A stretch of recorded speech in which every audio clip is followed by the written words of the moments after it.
Do you want to know how to dissolve the ego and discover how to be happy and cheerful in any circumstance or situation? Let me ask you a question.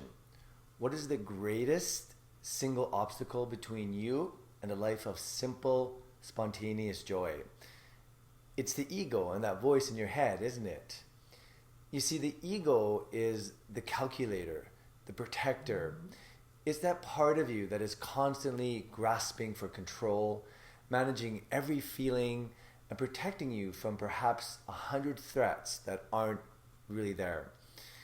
Now, the interesting part is most of us spend our entire lives wrapped in it, fighting. But what if the secret to dissolving the ego isn't a fight at all? And you saw from the title, the most profound lesson I ever learned about this came from a stray cat. Now, I know it sounds ridiculous, wisdom from a cat, but that cat was a master teacher. It showed me the one simple physical act that the ego, that grasping, that protecting mind, simply cannot survive. Welcome, friends. My name is Jay, and as a spiritual guide and coach, I help others move from a state of inner turmoil and being spiritually stuck to a place of integrated wisdom, lived purpose, and freedom. Now, before I tell you exactly what that cat did, you first have to understand the enemy it dissolved. We have to understand this grasping mind. You see, we go through our days often stuck in our heads, constantly grasping what we think will make us happy, grasping for the next achievement, for a different feeling, for a sense of control. Now, according to the teachings of yoga, this grasping comes from a case of mistaken identity. We believe that we are the competitor, the manager, the protector, and we need to be in control of everything. Now, this is the voice of the Ahamkara, the ego. It tells us that we are separate, that we are vulnerable, and that we must constantly manage our experience according to our perceived calculations to stay safe. We believe joy is something we must acquire from the outside. This non-stop calculation and protection is a state of contraction. It's a state of subtle chronic fear. And it's the single greatest obstacle to the joy that is our birthright. Now, what if the antidote to all this striving, all this grasping, lies in a simple gesture? What if the key to it all is just being friendly? Think about it.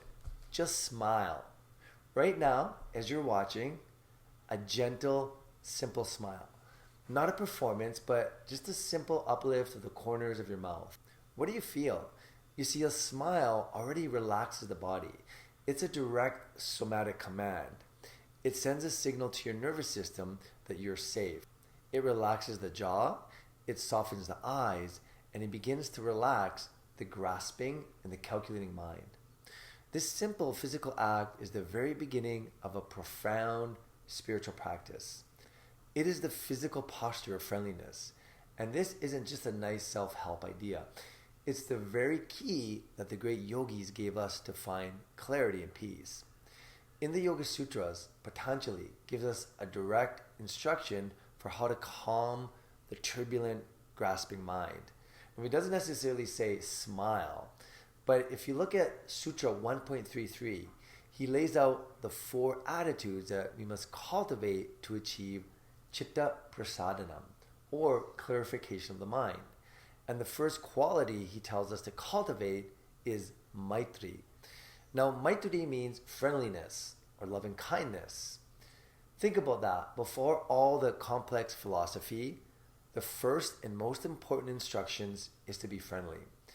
It's really the prerequisite for clarity. This is key. It's not just friendliness to our good parts.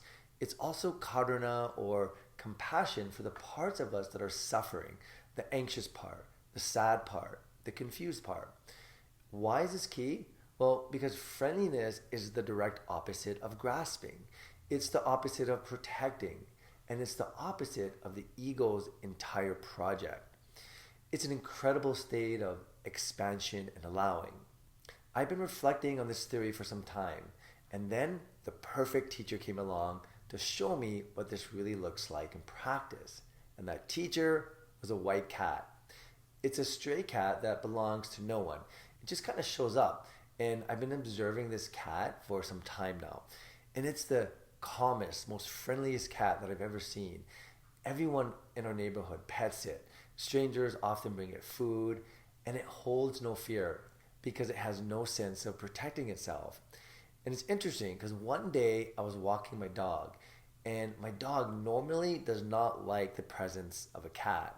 So we were walking and we saw the white cat, and my dog instantly went into that protective, aggressive mode, barking, straining, trying to scare it. And what did the cat do? Well, it didn't run, it didn't puff up.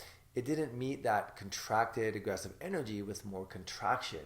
It came over, smiled, and it rolled onto its back. And it surrendered. It was a masterclass in ahimsa, or nonviolence, and Ishvara Pranidhana, surrender. It met that aggression not with more protecting, but with total open vulnerability and friendliness. And then, to my absolute surprise, my dog stopped. He was confused. The dog's aggression needed a target. It needed the cat's fear to sustain itself. By offering open friendliness, the cat dissolved the threat. My dog sniffed the cat, he licked it, he had a little cuddle, and then he just went on. What's interesting is later that week, I found that same cat in my yard, and it was cuddling with my dog. This was so surprising. It was so beautiful to see. You see, that cat is a master teacher. It is a friend to all, and so all is a friend to it. It doesn't walk around calculating or protecting. It lives in a state of Maitri. And in that state, what is there to fear? This is really the ultimate practice of viveka, or discernment. In any given moment, you have a simple choice. Path one is contraction. This is the path of the ego. It's protecting, grasping, calculating, and worrying.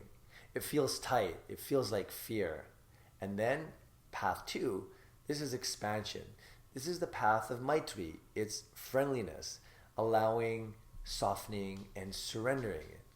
It feels like that gentle smile, and it really feels open. You see, you don't have to fight your mind to be calm. You just have to be friendly to it. And when you feel that inner grasping, that anxiety, that need to protect yourself, can you, like the cat, just roll over and surrender? This isn't about thinking your way to peace. It's about softening your way to peace. Sometimes just laugh and smile at yourself. And when you choose to be a friend to everything and all around you, to your own feelings, to the people you meet, to the moment itself, all fear dissolves.